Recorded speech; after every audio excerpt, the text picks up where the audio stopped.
Kalahandi chess academy तरफ जिला स्तरीय चेस प्रतियोगिता पुरस्कार वितरण उत्सव स्थानीय तारिणी मंदिर रोड स्थित स्वामी विवेकानंद पब्लिक स्कूल ठारे कलाहांडी जिला स्तरीय चेस प्रतियोगिता पुरस्कार वितरण उत्सव अनुष्ठित हो जाइछि।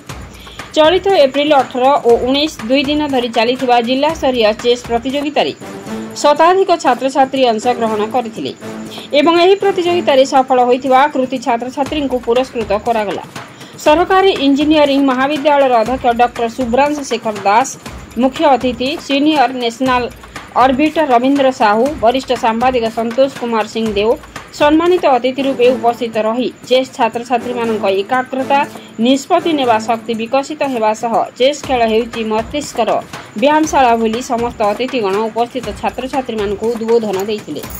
श्रेष्ठ 5 जन छात्र छात्री मध्य आशुतोष मुंड, स्वयं संपूर्ण पात्र, स्वाभिमान पात्र, अनिवेश सामंतराय, श्रीयांशु दास पुरस्कृत होइथिबा बेले विभिन्न वयस वर्ग रे सुब्रसी बेहेरा, श्रीजेश सत्यरंजन, दिव्यांशी पंडा, देवप्रसाद प्रहराज, सोयासु नायक, कृति प्रज्ञा दास, स्वयं मजित महापात्र, रविशंकर पंडा, श्रीयांश मुंड, संभव थापा, डिम्पल नायक, आर्यन कुमार साहू और आयुष कुमार साहू समेत अतिथि मानक द्वारा पुरस्कृत होइथिले।